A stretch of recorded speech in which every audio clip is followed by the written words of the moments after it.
Cada vez que 2 o 3 están reunidos en su nombre, allí Él está. Y eso solo puede suceder porque Él vino, el Verbo se hizo carne, Él murió, resucitó, tomó las llaves de la muerte del infierno y derramó su Espíritu sobre nosotros. Pero también Maranata significa que Él va a venir. Y la palabra Maranata es decir, si crees que Él vino, si crees que Él está presente, de la misma manera debes creer que Él va a regresar. Amén. Entonces es creer lo que Él hizo, lo que Él está haciendo y lo que Él va a hacer.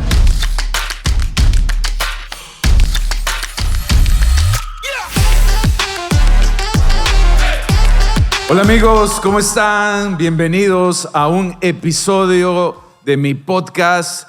En esta oportunidad tengo un amigo muy especial. Hace tiempo que lo quería entrevistar y quería conversar con él. Así que bienvenido, Marcos, ¿cómo estás? Un privilegio, Sergio, qué bueno estar aquí en tu podcast y en tu país, en tu congregación. Estoy feliz. Ya te estábamos extrañando por Lima. Sí, hace muchos años, ¿no? Yo creo que la última vez que vine, no sé, yo era chiquito. No, ya estaban en el Coliseo. Sí. Qué gran obra que el Señor les dio y los felicito. Te felicito por la administración y lo que están haciendo. A Dios sea toda la gloria. Gracias. Cuéntanos un poquito qué han pasado en estos últimos años. Ponnos al día de qué ha sido de Marcos Brunet, su familia y lo que están haciendo. Esto es un buen detalle. Bueno, yo estoy casado hace casi 20 años. Tenemos 19 años casados. Y antes de la pandemia teníamos 3 hijos. Después de la pandemia ahora tenemos 5 hijos. Oh, se multiplicaron. No tenemos Netflix, solo hacemos hijos. No, mentira.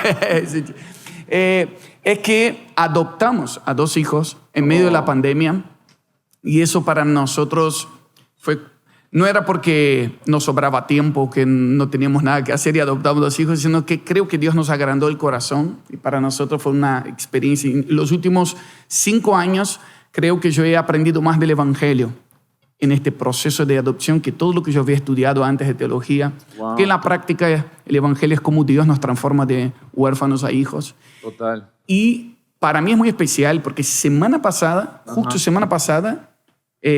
ellos recibieron su documento que dice Brunet. Así que estamos en una etapa muy hermosa. Antonella y Benjamín también nuestros nuevos hijos. Y ahí estamos sirviendo al Señor. Junto con la adopción de los hijos, también comenzamos una iglesia local. Justo en 2020, en medio de la pandemia, comenzó nuestra congregación y estamos en Córdoba, Argentina. Hace unos años atrás escuché un susurro del Señor que me dijo, si me amas, apacienta mis ovejas.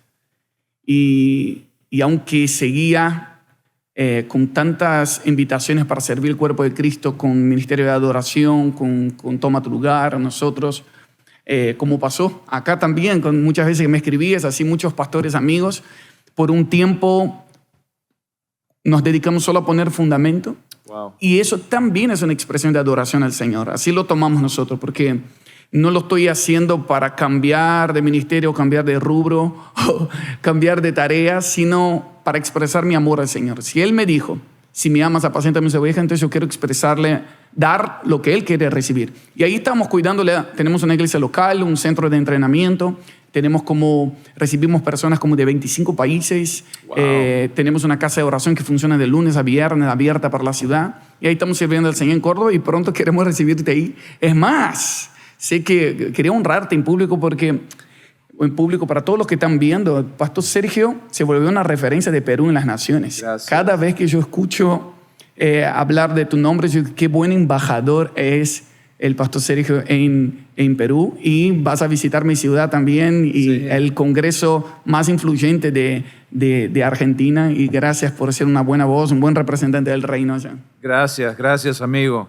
La verdad que la admiración es mutua. Yo me acordaba ahora que venía a la entrevista de que hace muchos años, de hecho, me inspiraste a empezar un altar familiar. Ah, qué lindo. Había una frase que decías, lo que sucede en la casa sucede en la nación y la verdad que me inspiraste a compartir con mis hijos y eso nos ayudó mucho, sobre todo en el tiempo de pandemia, ¿sabes? Que lamentablemente fue un tiempo acá en nuestro país donde la cuarentena se hizo muy larga y casi no podíamos salir. Habían permisos ocasionales para ir a hacer compras, pero algo que rescato de ese tiempo fueron los tiempos de altar familiar que tuvimos, tiempos de oración, de adoración me acuerdo que poníamos a los chicos y ellos eran los que predicaban la palabra. ¡Qué bueno! Sí, fue un tiempo muy, muy especial. ¿Cómo nació eso en ti? Bueno, la verdad que aprendí de mis papás. Okay. Yo vengo de un contexto que mis papás eran pastores. La iglesia comenzó en la terraza de mi casa. Okay. Pero de mis recuerdos, mis mejores experiencias con Dios fueron en lo que mi papá llamaba culto doméstico. Yo después puse el nombre de altar familiar, pero mi papá llamaba culto doméstico. Entonces, en nuestro living de nuestra casa, mi papá siempre hacía lo mismo. Predicaba la palabra y a veces profetizaba. Decía, de esta casa van a salir profetas para las naciones. Y hoy hay gente que dice amén. En aquella época mis hermanos y yo nos reíamos. Decían, ¿cómo va a salir profeta de esta casa? Y hoy, algunos conoces a Tiago, sí, mi hermano que tiene un ministerio en Brasil muy influyente, Daniel, mi otro hermano. Los tres estamos sirviendo al Señor. Entonces mi papá siempre dice eso, que los padres declaran los destinos de los hijos. Wow. Y el momento de altar familiar es donde también se descubren los dones. Mi papá dice que en los momentos que él hacía eso, él veía que a uno le gustaba escribir, al otro le gustaba hablar, al otro le gustaba tocar.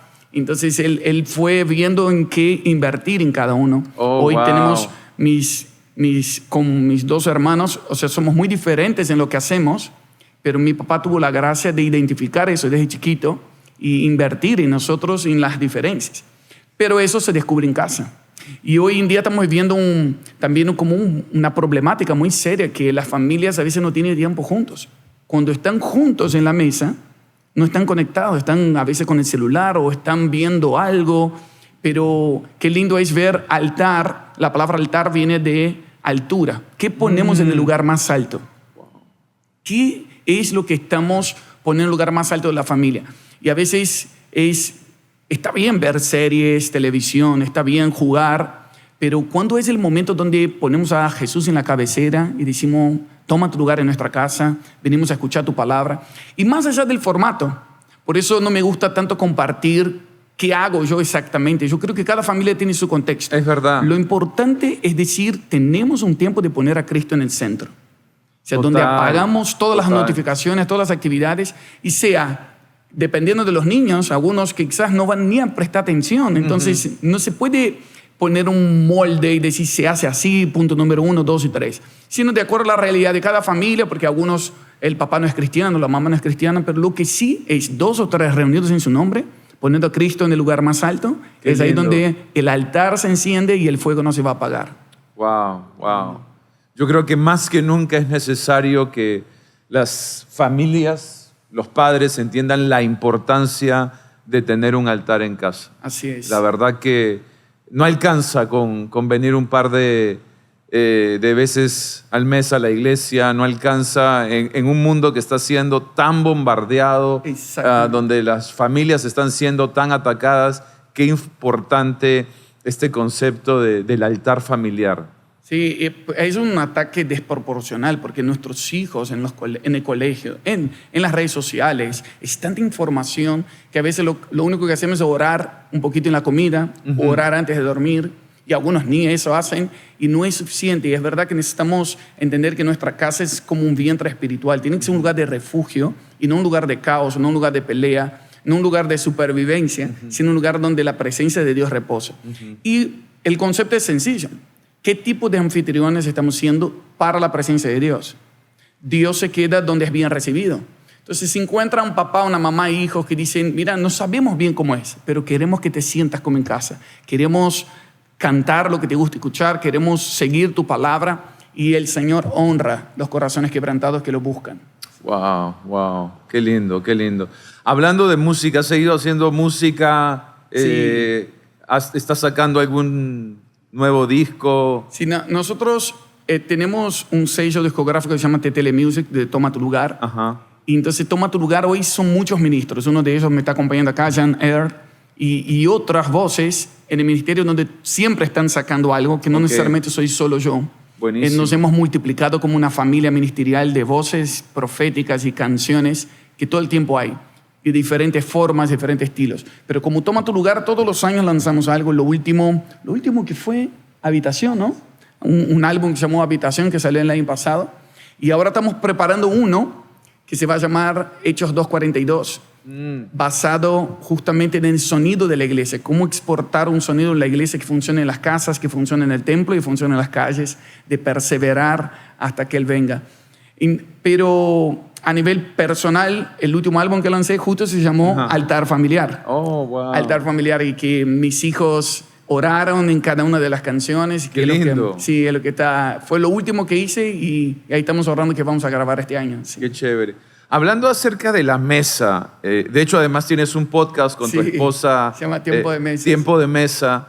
Y hablas de un concepto que creo que es muy importante, que así como una mesa tiene 4 patas, hay 4, digamos, pilares, 4 fundamentos, 4 hábitos que tuvo la iglesia primitiva, que la ayudaron no solo a crecer y multiplicarse, sino también a perseverar a pesar de la oposición y persecución que vivieron. Cuéntanos un poquito de esos 4 pilares. Sí, yo creo que esto tiene que ver con la identidad y la naturaleza de la iglesia. La iglesia es así, y eso aparece en Hechos 2:42. Cuando comenzamos a estudiar cómo comenzar la congregación, yo, como ustedes, yo conocí un montón de otras congregaciones y tenía la buena tentación de decir, ¿cómo hace Sergio? ¿Cómo hace Pastor Cash? ¿Cómo hace ¿Cómo hacen en Europa? ¿Cómo hacen en Estados Unidos? Y eran tantas formas, de tantos modelos, que el Señor nos llevó a decir, ¿por qué no me preguntan a mí? Jesús dijo, yo edificaré mi iglesia. Entonces, volvimos a estudiar Hechos y cómo funcionaba. Buenísimo. Entonces, siempre con el lente del siglo XXI que estamos, pero cómo aplica ahí. Entonces vimos lo que la iglesia perseveraba. Hechos 2:42 dice que ellos perseveraban en la doctrina de los apóstoles, en la comunión los unos con los otros, en el partimiento del pan y en las oraciones. Y comenzamos a profundizar qué era eso exactamente. Y llegamos a estudiar uno por uno. La doctrina de los apóstoles era lo que los apóstoles enseñaban, que Jesús les había enseñado. Que debería ser lo mismo que enseñamos hoy. Entonces, hay una distancia de 2000 años que de repente comenzamos a enseñar un montón de cosas, quizás por las necesidades de las personas, o por la cultura, o por los ambientes, o por la diferencia, pero hay un ADN de la iglesia. Y hoy, lo que estabas diciendo también de las presiones sociales, hoy estamos viviendo como nunca antes un ataque a la identidad. Total. La ideología de género, cosas que generaciones nunca se habían planteado. El hombre es hombre, la mujer es mujer, porque la Biblia dice y porque la biología lo dice, la ciencia lo dice. Pero hoy estamos en una generación que se pone a duda todo, y todo se volvió relativo. Y más allá de la hipersexualización, de ideología de género, hablamos de iglesia. ¿Cuántos de nosotros a veces nos autopercibimos algo? No, aquí yo hago así, a mí me gusta así, o aquí no funciona así. Pero la Biblia dice que la iglesia tiene una naturaleza, tiene una identidad. No es como Marcos se autopercibe o como Sergio se autopercibe, que debería ser la iglesia, sino cuál es la identidad. Y la identidad tiene que ver con esos 4. O sea, predicar el mismo evangelio. Pablo, en la época de Pablo, él ya decía, porque algunos predican otro evangelio. En la época del apóstol Pablo ya había otro evangelio. Imagínate en los días de hoy, tantas falsas doctrinas o falsas, pero no se trata de predicar algo nuevo, sino de volver a lo que Cristo estableció. Y nosotros resumimos que la doctrina de los apóstoles es el evangelio. Es la sana doctrina. Y el evangelio, en aquel tiempo había una... ¿Puedo hablar de cada uno de los 4 puntos? Dale. Sí. Me apasiona ese tema, por eso cortame cuando quieras. Pero la primera, había una enseñanza que se llamaba Didaqué. Didaqué fue antes que estuviera escrita la Biblia. Había una enseñanza de los apóstoles que se repartía por todas las iglesias y tenía como unas pautas, y que encontramos que se divide en 3 partes. Eso se puede encontrar en cualquier lugar de internet. Uno busca Didaqué, que significa enseñanza, y se divide en 3 partes. Una era salvación. Solo hay 2 caminos. Uno va a la vida eterna, otro a la perdición eterna. La otra parte tiene que ver con liturgias y disciplinas espirituales, que nosotros lo resumimos como discipulado, la formación de Cristo en nosotros. Y la tercera era el día del Señor, Maranata, el Señor va a volver. Todos los apóstoles, Pedro, Juan, Pablo, Santiago, todos tenían ese armado. Ellos decían, solo hay una forma de salvarse, Cristo tiene que ser formado en nosotros, y prepárense porque Él va a regresar. Buenísimo. Entonces, esa era una estructura de la doctrina de los apóstoles que nosotros nombramos como el evangelio completo. Completo porque es lo que Él hizo, lo que Él está haciendo y lo que Él va a hacer. Lo que Él hizo en la cruz nos salvó. A través de la obra del Espíritu Santo, Él nos está formando su carácter en nosotros y nos está preparando para el gran día que el Señor va a regresar y todo ojo lo verá. Y toda rodilla se doblará y toda lengua va a confesar que Jesucristo es el Señor. Amén. Entonces, eso, por ejemplo, la tercera parte, Maranata, significa, es una palabra en arameo que significa tanto Él vino como Él viene. Era como un código de comunión también para la iglesia primitiva. ¿Crees que Jesucristo vino en carne, murió y resucitó? Sí, creo. ¿Crees que Él va a regresar? Sí. Entonces tenemos comunión. Entonces la gente se saludaba y decía Maranata. Maranata.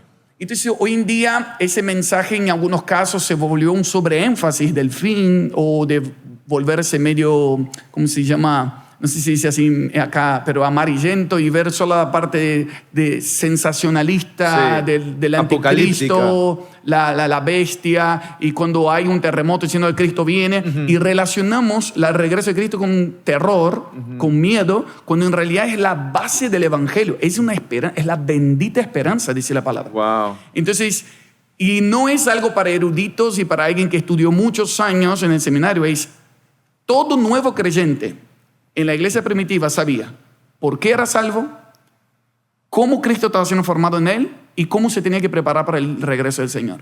Entonces, eso es lo que creemos, que esa es una de las patas de la mesa, si puede ser así, que la predicación del evangelio. La otra es la comunión de los unos con los otros, que nosotros relacionamos a la vida de iglesia, la vida de iglesia normal, la iglesia local, que la iglesia no es, más que reuniones, son relaciones. Por eso la palabra comunión es una vida en comunidad. Coinonía, ¿no? Coinonía. Por eso muchos en la pandemia, por ejemplo, se apartaron cuando ya no estaban las reuniones en el templo, porque en realidad ya estaban desconectados del cuerpo. Porque la iglesia no es un lugar a donde vamos, es una familia a la cual pertenecemos. Entonces, básicamente, ese segundo punto tiene que ver con eso. ¿Cómo estamos desarrollando una verdadera comunión como un estilo de vida, por lo cual llamamos eso iglesia? La tercera pata tiene que ver con el partimiento del pan. El partimiento del pan, lógicamente, es la imagen del pan y el vino, la cena del Señor, que es un recordatorio. Pero yendo profundo en la imagen del pan de vida, que el pan de vida es Cristo. Cuando Jesús fue partido en la cruz, Él dejó de ser el unigénito para ser el primero de muchos. Entonces su muerte nos trajo vida, su castigo nos trajo paz. Es como era el efecto contrario. Y cuando Él fue partido, en realidad Él se multiplicó en muchos hijos. Es verdad. Entonces el partimiento del pan es un recordatorio, pero es también una señal. Cada vez que partimos el pan debemos recordar, Cristo debe ser multiplicado. Y por eso nosotros relacionamos el partimiento del pan no solamente con hacer el pan y el vino en memoria de Él, sino es cómo multiplicamos a Cristo en nuestro barrio, en nuestra ciudad, en nuestra nación, que en otras palabras es el cumplimiento de la Gran Comisión. Total. Por lo que veo que ustedes están compartiendo de hasta lo último hacer discípulos, entra en esa pata de la mesa. Sí, porque sabes que yo creo totalmente en las relaciones, creo en la unidad de la iglesia, creo en que debemos fomentar la amistad, pero todo tiene un propósito. Sí. O sea, no es simplemente ser un club social, no es simplemente reunirnos por reunirnos, sino reunirnos, sí, tener relación, sí, vamos a partir el pan, pero sabiendo que hay propósito, que Dios nos ha puesto en esta mesa para hacer algo juntos. Tenemos una misión por delante. Tal cual. Y yo creo que es una secuencia. Cuando yo entiendo el evangelio, yo vivo en comunidad, porque sé que no es solo para mí, es para compartir. Y cuando vivo en comunidad, quiero multiplicar eso. quiero compartir eso con otros. Total. Escuché una definición de evangelismo hace poquito de un misionero, 20 años en Pakistán y dando su vida en Asia Central. Él dijo una frase: evangelismo es cuando un mendigo dice a otro mendigo dónde encontró pan. Sí. Y a veces lo queremos tener demasiadas explicaciones o saber demasiado, pero cuando alguien entendió el evangelio y lo está viviendo en comunidad, dice, quiero compartir con otros. Sí. Y eso es el partir el pan. Total. El partir el pan no es solo, repito, recordar el pasado, sino decir cómo multiplico lo que estoy viviendo en que otras personas prueben, que no se mueran de hambre, sino que prueben del pan de vida que es Cristo. Y eso incluye hacer discípulos, esto incluye las obras de justicia, eso incluye las obras misioneras, eso incluye abrir otras células, otras congregaciones. Básicamente, este evangelio del reino será predicado en todas las naciones como testimonio al mundo entero y entonces vendrá el fin. Acá es donde fortalece cómo estamos colaborando con la Gran Comisión. Y el cuarto punto, la cuarta pata de la mesa son las oraciones, que la iglesia perseveraba en las oraciones. Sí. Entonces mi secuencia es sencilla. Si nosotros entendemos el evangelio, lo vivimos en comunidad y lo multiplicamos, o sea, si estamos en contacto con la necesidad, siempre vamos a tener motivo para orar. Pero, y yo creo que está en ese orden, que por último es orar. Porque cuando simplemente decimos, vamos a hacer una reunión de oración todas las semanas, hay gente que se aburre o ya no sabe más que orar porque no entendió el evangelio, no está viviendo en comunidad y no está en contacto con la necesidad, no lo está multiplicando. Pero cuando lo estoy entendiendo, o sea, me gusta una frase de, creo que Tim Keller, que dijo, cuando quien no entendió el evangelio, ora pidiendo cosas. Quien entendió el evangelio, ora pidiéndolo a él.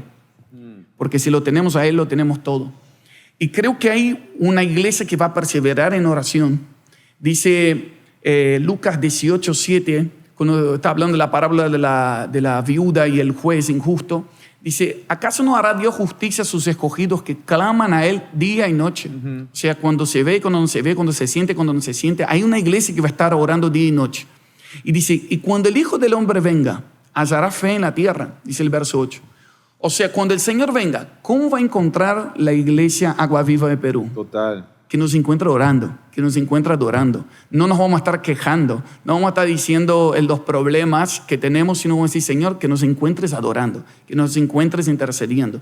Pero para eso, cada una de esas patas son necesarias. Por eso nos gusta la imagen de la mesa, porque si una de las patas de la mesa no está firme, no se puede apoyar. Es verdad. El peso de gloria en una región y una congregación depende si estoy perseverando en eso. Ahora, estoy compartiendo algo que estamos viviendo hace poco, pero no vengo a hablar desde la experiencia o que ya, como dice el apóstol Pablo, no que ya lo haya alcanzado. Sí, lo estamos persiguiendo todos los días, pero creo que ya no es cuestión de lo que a mí me parece. Solo estoy exponiendo lo que está en las Escrituras y que lo estamos persiguiendo y que es posible que viva. Después, al compartir eso con algunas iglesias y algunos pastores, es muy lindo porque en realidad creo que toda iglesia saludable que crece está viviendo eso. Sí. Está viviendo eso, solo tiene que reagrupar sus ministerios. Esto es el ministerio de enseñanza, necesitamos calibrar con el evangelio completo. La vida de sistema de discipulado, cómo estamos viviendo la comunión, cómo estamos viviendo la Gran Comisión y cómo estamos viviendo el sistema de oración, como nos enseñó el pastor Satirio, ¿no? Visión, sistema y ambiente. Entonces los sistemas se acomodan a la esencia de la iglesia, a lo que debe ser, y creo que eso me da mucha expectativa. Yo quiero ser esa iglesia. No va a haber otra, es la misma iglesia hasta el final. No, y ¿sabes qué me emociona, Marcos? Que yo también tuve ese viaje en el cual me comencé a preguntar qué modelo debo hacer de iglesia, qué sistema debemos aplicar. Hay tantos buenos sistemas en el mundo, aún en nuestro continente.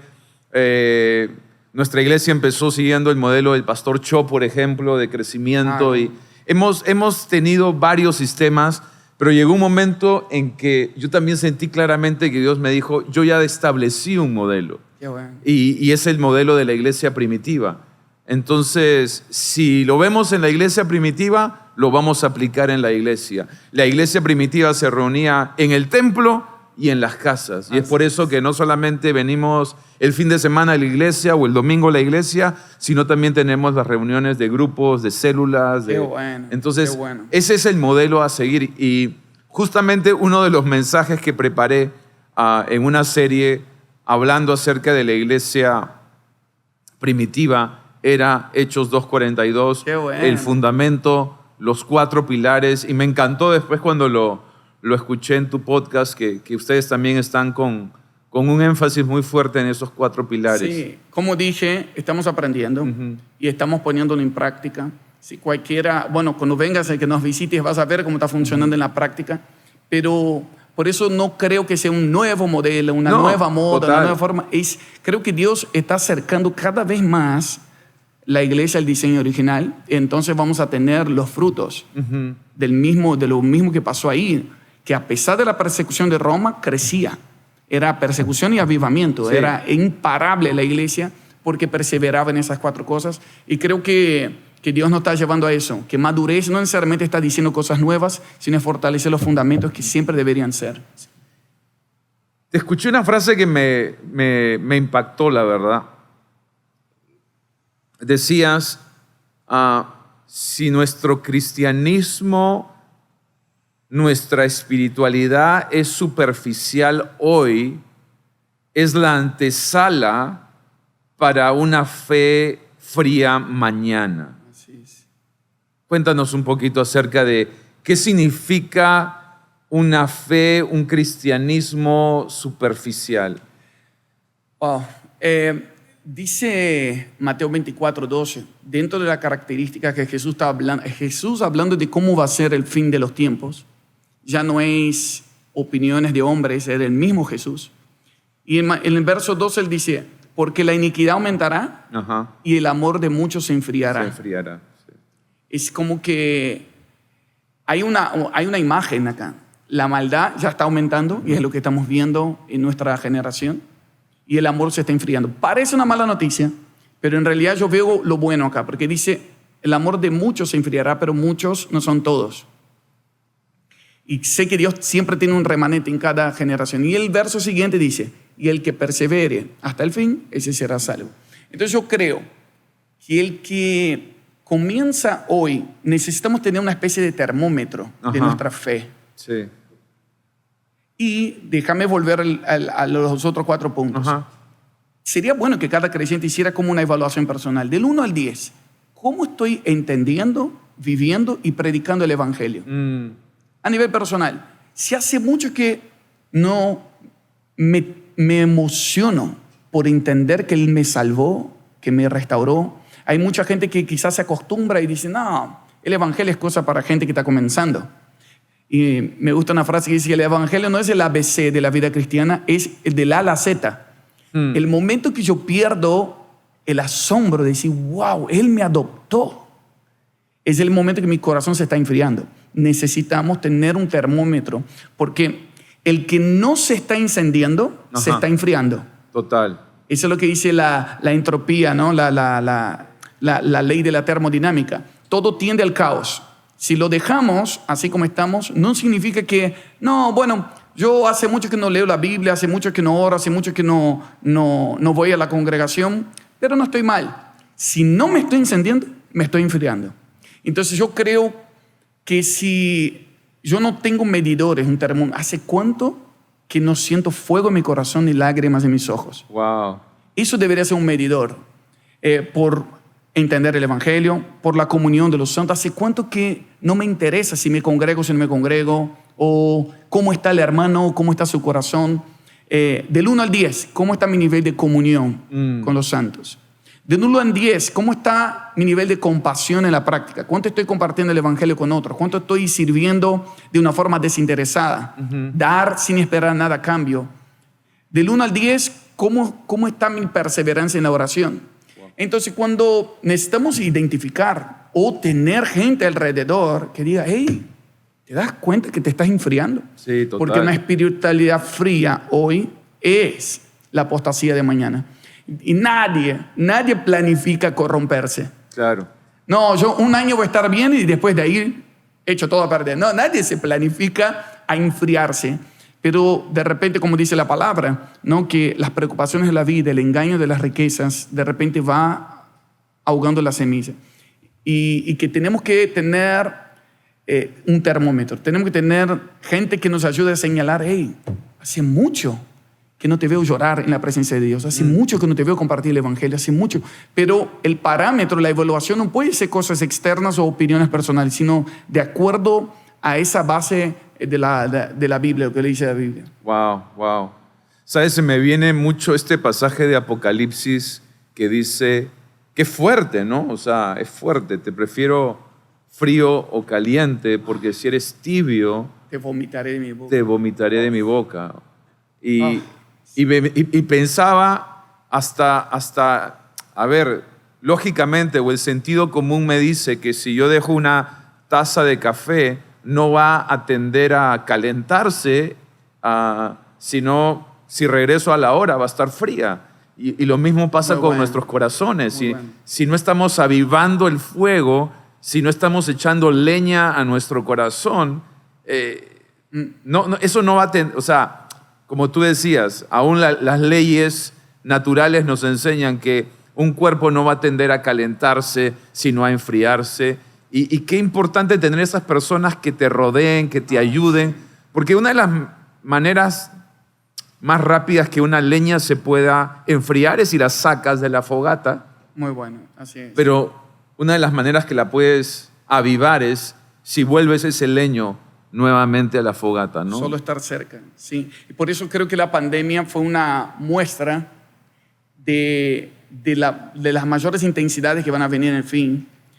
Porque ¿cuál era la gran estrategia? Aislar a la gente.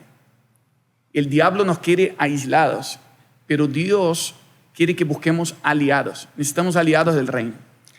Si me preguntaras, algunos me han preguntado, Marcos, ¿cuál es tu secreto para mantener tu intimidad con Dios? Y mucha gente me pregunta eso por las canciones que hago, por las cosas que yo hago, que yo digo, esperando que yo voy a decir cuántas horas oro o cómo es mi devocional o mi disciplina espiritual. Pero para mí, yo creo que mi mayor secreto es la gente que yo me rodeo. Oh, wow. Es tener amigos y aliados del reino que son los que tienen autoridad para decir, hey, este no eres tú. Yo me acuerdo un evento muy grande que terminamos. Creo que había como 60,000 personas. Y como estamos saliendo en el carro, alguien gritó allá en el fondo, Marcos, nunca cambies. Y mi papá estaba conmigo en el auto. Era en Argentina, pero mi papá estaba conmigo. Mi papá vive en Brasil. Y dijo, ¿qué dijo? Porque mi papá no hablaba español. Y dijo que yo nunca cambie. Y dijo, ay, qué bueno. Entonces, cada vez que mi papá me llama, dije, acordate lo que te dijo el chico. Nunca cambies, nunca cambies, nunca cambies. ¿Quiénes son los que tienen acceso a nuestro corazón para empujarnos a Jesús? Para mí, amigo de verdad, no son los que te hacen un comentario en las redes sociales o que te repostean las cosas en Instagram. Para mí, amigo es aquel que cuando te ve paralítico en algún área de tu vida, hace un agujero en el techo donde está Jesús y te lleva a estar cara a cara con él. Oh, wow. Y yo necesito amigos así. Uno de ellos está acá conmigo. Yo nunca ando solo, pero mis amigos son la fogata. Ellos, hey, vamos a adorar al Señor. Sí. Gloria a Dios por el evento, gloria a Dios por los resultados, gloria a Dios por las visualizaciones, por los seguidores en las redes sociales, pero no nos olvidemos el fuego del primer amor. Él nos trajo hasta aquí. Entonces a veces tenemos que elegir cuál es nuestra compañía. Si los amigos nos están empujando más a ver los resultados o a no perder la esencia. Sí, sabes que me impresionó porque el año pasado fuimos a Turquía, hicimos un viaje por las 7 iglesias. Ay, qué hermoso. Y tuve la oportunidad de predicar en alguna de las iglesias de Apocalipsis. Y cuando me tocó predicar acerca de este pasaje de prefiero frío o caliente, la Odisea. Sí, la iglesia de la Odisea, que tibio. Hay una versión que habla que tibieza es igual a apatía. Wow. Que cuando ahí habla acerca de la tibieza de nuestro corazón, está hablando de la apatía de nuestro corazón, de la pasividad de nuestro corazón, de la indolencia que muchas veces tenemos. Y se me hace mucho eco a lo que tú me estás hablando acerca de hacernos ese chequeo también espiritual, ese, usaste la palabra termómetro, Un termómetro, ¿no? sí. Hay algo interesante de la historia y yo nunca fui, quiero ir pronto, amaría hacer ese viaje, pero estudiando del contexto de la Odisea era una ciudad muy rica, Sí. Tenía como... ellos eran ricos porque producían lana negra. Sí, una lana especial. Y que esa lana, quien tenía ropa negra en aquel momento eran como los ricos y los que ostentaban. Y a la vez ellos tenían también una fuerte área de medicina que hacían como un polvito para los ojos, que en la época no había anteojos, y era muy conocida la ciudad porque producía sanidad en los ojos. Pero a la vez, por más que tenía dinero y tenía muchos recursos, no tenían fuente natural, no tenían agua.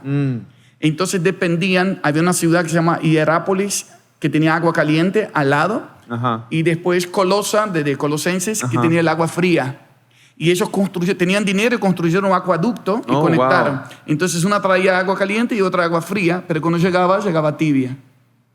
Entonces cuando Jesús dice eso a la iglesia de la Odisea, lo decía porque ellos entendían muy bien. Entendían el concepto, sí. Está diciendo, ustedes no tienen fuente natural. Por eso le dice, yo les aconsejo que si quieren ser ricos, que compren de mí oro. Que quieren vestirse bien, dejen su lana negra y vístanse de blanco, que es santidad. Y quieren ver la realidad, yo unjo sus ojos con colirio para que vean. Y es maravilloso cuando entendés el contexto también. Pero que tibieza tiene que ver que yo quiero beber de otras fuentes. Y necesito volver a la fuente original y reconocer mi dinero no sirve de nada, mis capacidades no sirven de nada, mi influencia no sirve de nada, mi ropa de marca no sirve de nada. Necesito rendir mi corazón delante del Señor. Wow. Y eso es el fuego del primer amor. Es tan sencillo como decir, no puedo solo, no tengo todo lo que necesito, no sé. Cuando yo reconozco que no sé, comienzo a acceder a la sabiduría divina. Cuando yo reconozco que no puedo, su poder se perfecciona en mi debilidad.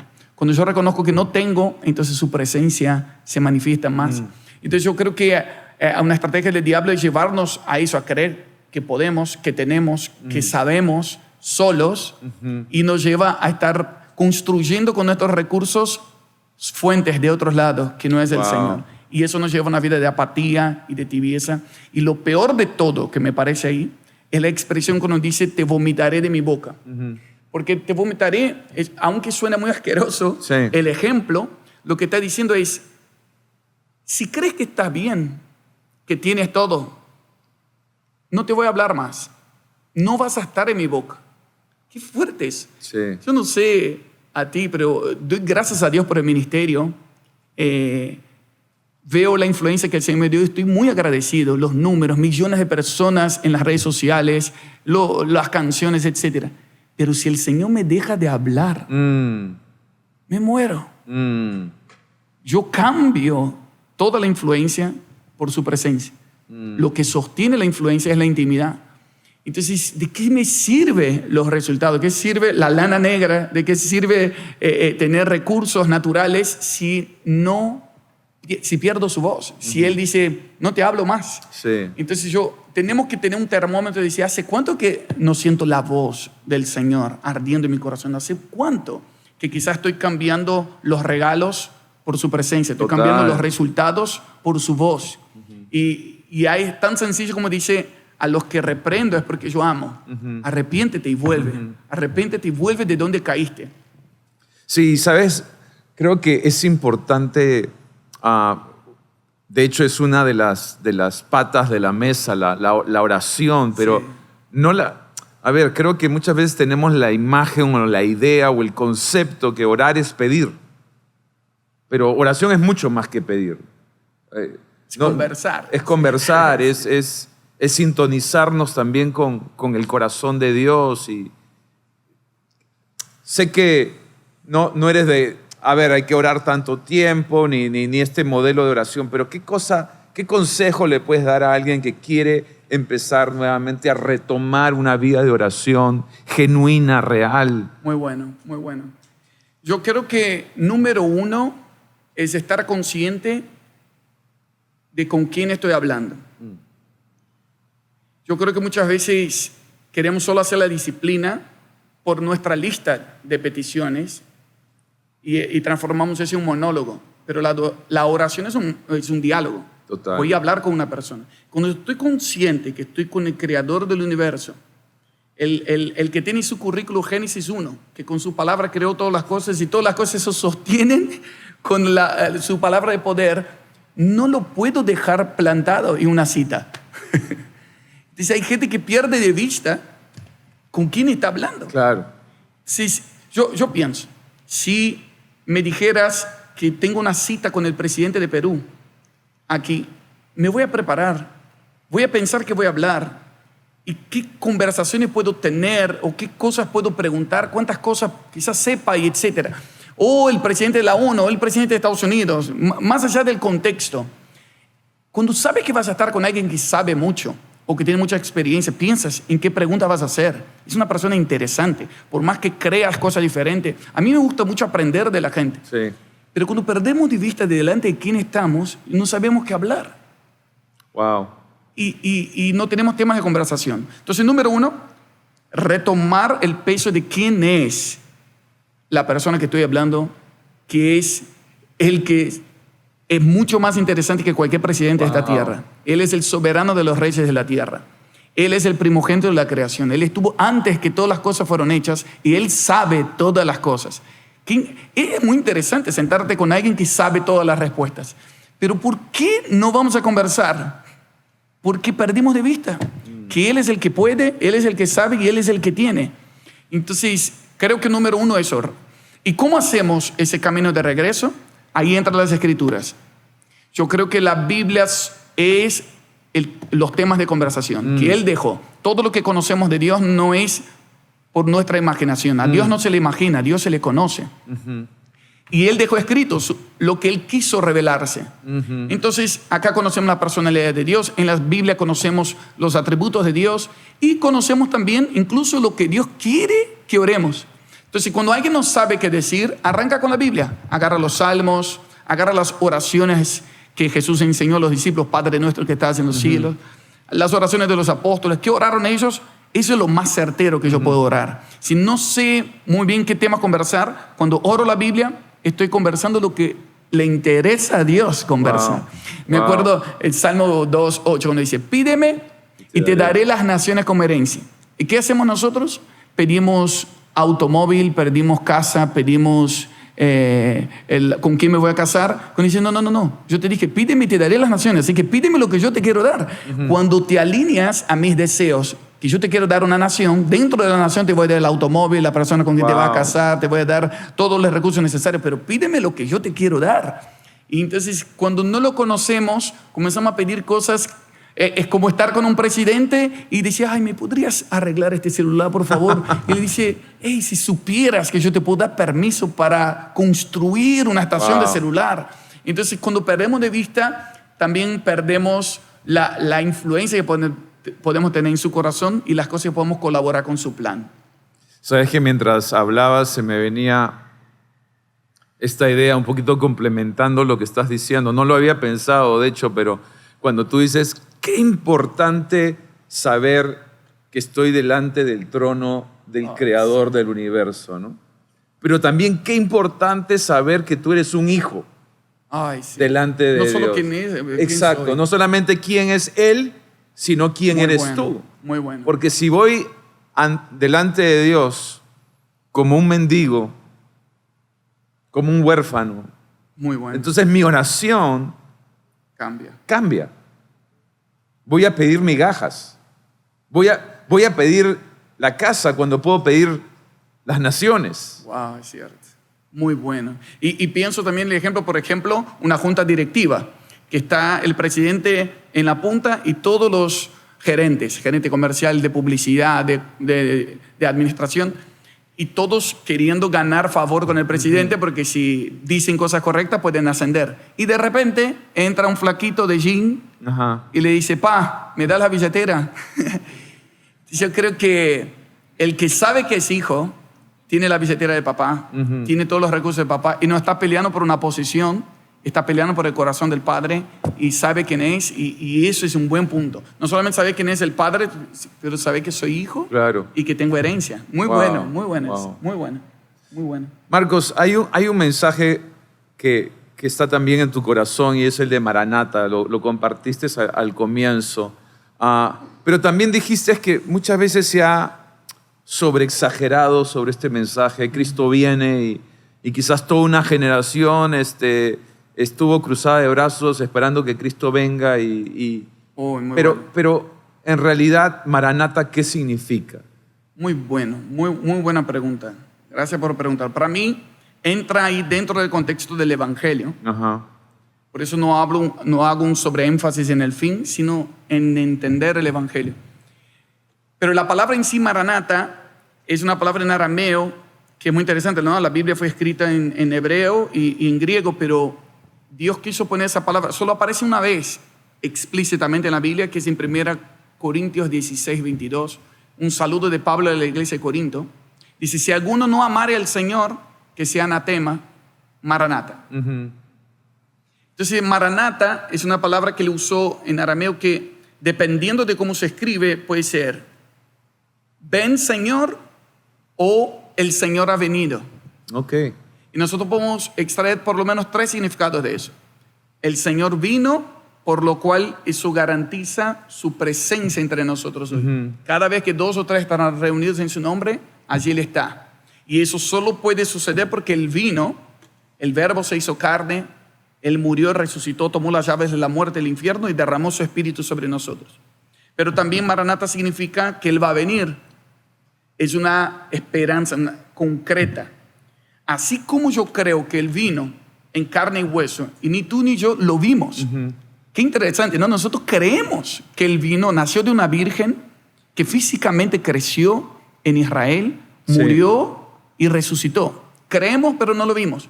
Pero cuando se dice que Él va a volver físicamente, literalmente, visiblemente para reinar sobre todas las naciones, hay mucha gente que tiene más fe en el pasado que en el futuro. Y la palabra Maranata es decir, si crees que Él vino, uh-huh, si crees que Él está presente, de la misma manera debes creer que Él va a regresar. Amén. Entonces es creer lo que Él hizo, lo que Él está haciendo y lo que Él va a hacer. Ahora yo creo que también, como todo lo que Dios quiere hacer, el enemigo hace diseños paralelos. Uh-huh. Entonces rodeó esa palabra de tanta confusión, de tanto engaño, de tanto miedo, para que la gente se aleje del mensaje. No hablemos del regreso de Cristo, uh-huh, porque al final la gente se enfría o no quiere entrar en los lugares de la sociedad o se encierra en la habitación. Yo creo que necesitamos enseñarlo correctamente. Uh-huh. Y para mí el equilibrio ahí es cuando dice en 2 Pedro 3, 12, esperando y apresurando el día del Señor. Uh-huh. Es, ¿quién cree que el Señor va a venir? Comienza a ver las Escrituras, que Él no va a venir antes que el Evangelio sea predicado en todas las naciones. Sí. Entonces yo quiero que Él venga, voy a hacer. El Evangelio como testimonio al mundo entero no está hablando solamente de naciones. Naciones es etnias, personas, pero el mundo entero está hablando del sistema, uh-huh, hecho por hombres. O sea, tener personas que dan testimonio en la política, en la economía, en los medios de comunicación, en la educación. ¿Quién está dando testimonio? Yo no creo que todos los sistemas se van a cristianizar. Yo creo que necesitamos dar un testimonio. Uh-huh. Como siempre fue la historia. Este es el monte de la bendición, este es el monte de la maldición. Elijan, ¿qué quieren? Pero hoy la iglesia no está dando opciones.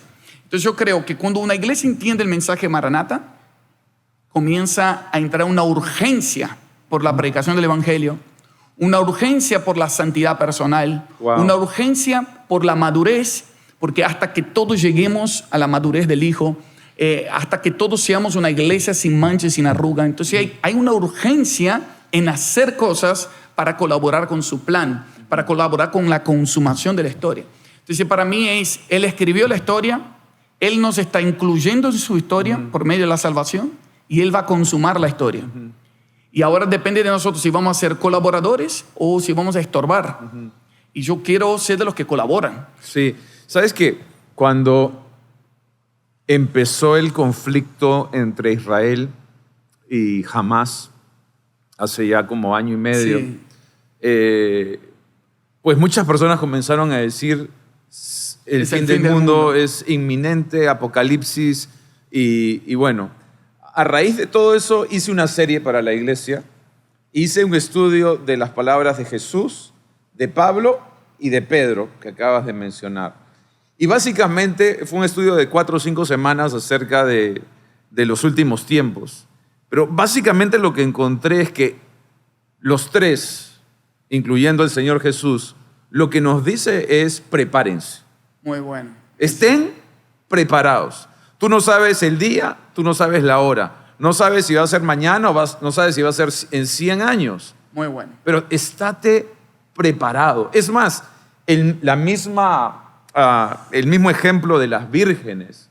Nos hablan de las insensatas y de las que estaban preparadas. Muy bueno. Preparadas para el regreso del novio, preparadas para el regreso del Señor. ¿Cómo la iglesia se puede preparar? Muy bueno. Eso para mí que es el punto central, tal cual. Yo creo que la palabra perseverar, que como estamos hablando acá, que el que persevera hasta el final será salvo, está hablando de estar listo. Uh-huh. Y a la vez, lo contrario de eso en la etimología es procrastinar. Procrastinar es no estar listo. Y yo creo que una generación ha procrastinado muchas cosas en lo que sí teníamos que hacer para estar preparados. Y que una de las cosas es entender, el entendimiento. Preparar el entendimiento. El apóstol Pedro dice eso, 1 Pedro 1:13, preparen su entendimiento para la acción, para la venida de nuestro Señor Jesucristo. Sí. Es muy interesante. Entonces, antes de la acción viene el entendimiento. Entonces, por ejemplo, una de las frases que usaste, yo creo que mucha gente a veces elimina la preparación cuando dice, nadie sabe el día y la hora, por lo cual voy a vivir mi vida.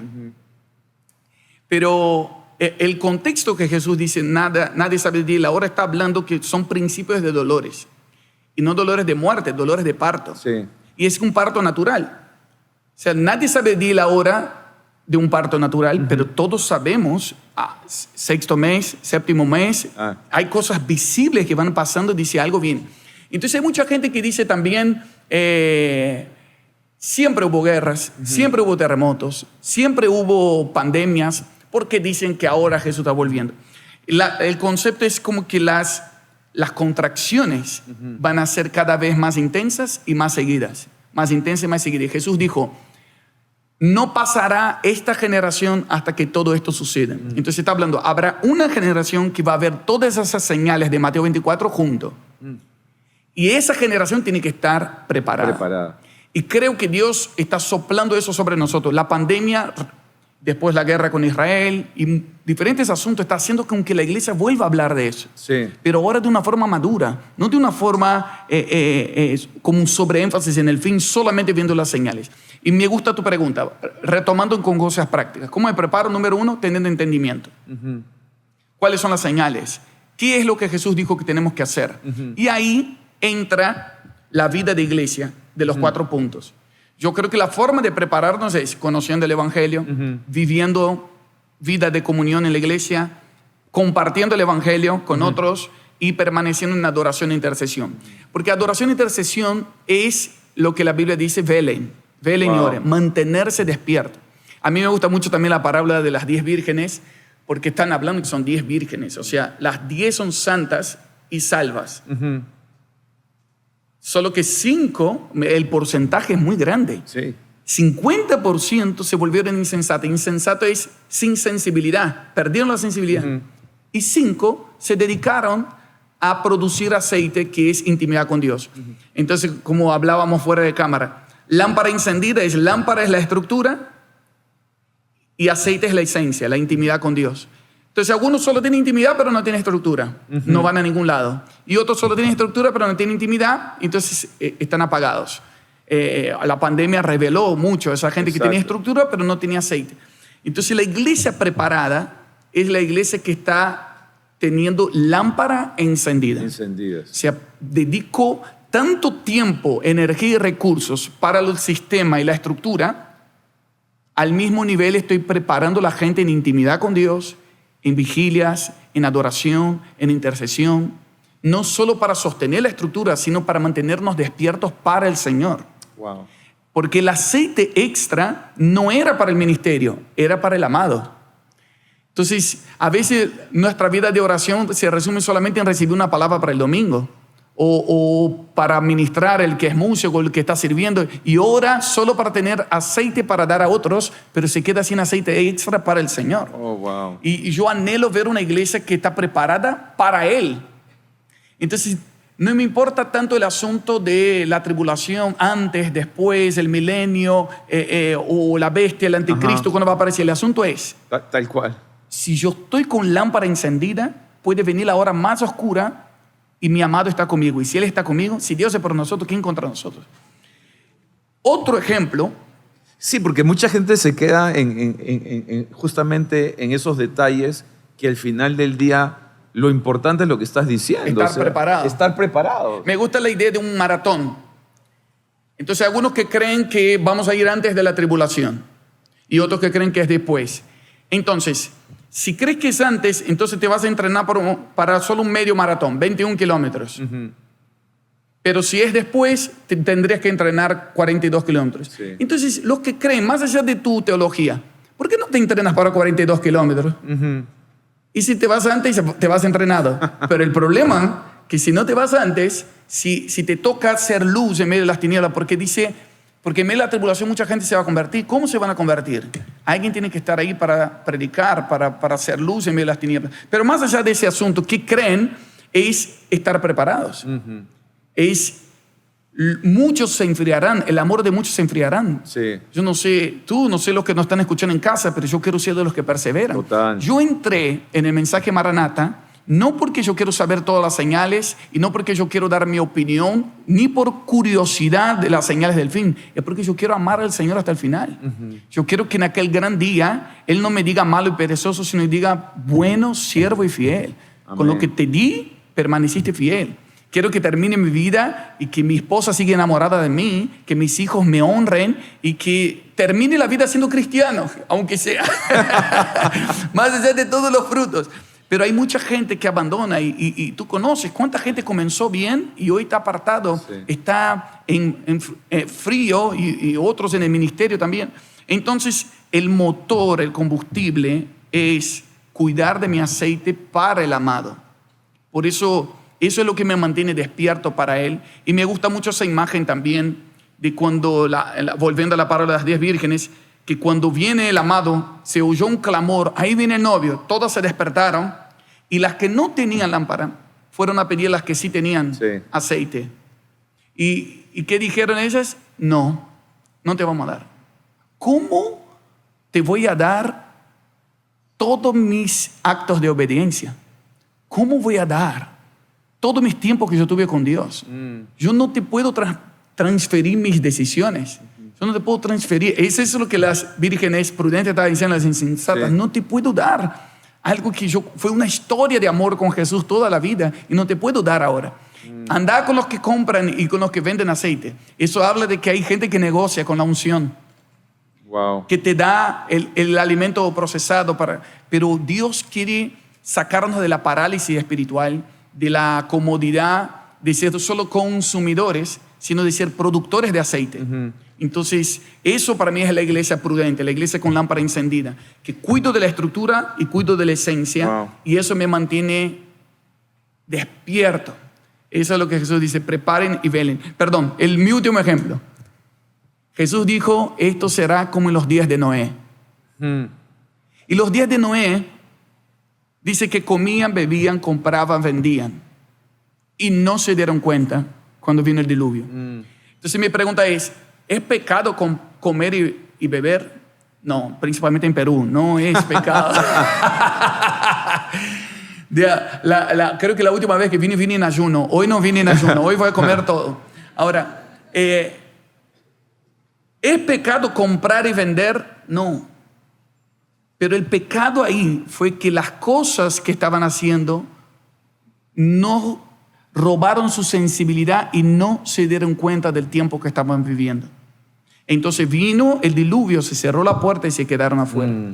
Eso, escuché un teólogo que dijo una frase muy fuerte, estaban embriagados con la vida normal. ¿Cuántos en nuestra generación quizás dicen, no estoy en pecado, pero están embriagados con la vida normal? viven para el entretenimiento, viven para los beneficios, viven para comprar, vender, comer, beber, que eso no está mal, pero si te roba tu sensibilidad de Dios, si te roba el fuego del primer amor y no te das cuenta de las señales. Yo no soy de las señales apocalípticas, pero sí, Jesús dijo, va a haber guerras, va a haber rumores de guerra, entonces pongan atención. Claro. Sí tengo que poner atención, está muy bueno lo que hiciste. O sea, hay una guerra. ¿Qué quiere decir? ¿Dónde aparece en la Biblia eso?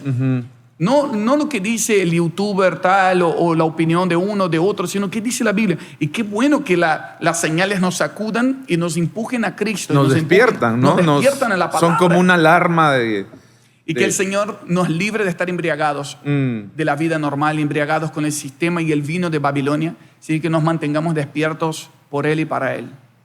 Marcos, muchísimas gracias. La verdad que podríamos seguir conversando, pero sí, me encantó charlar. Siempre es un placer compartir contigo. Maranata, amigo. Maranata. Ese es un código de comunión. Gracias. Y con ustedes hasta el próximo episodio. Muchas gracias.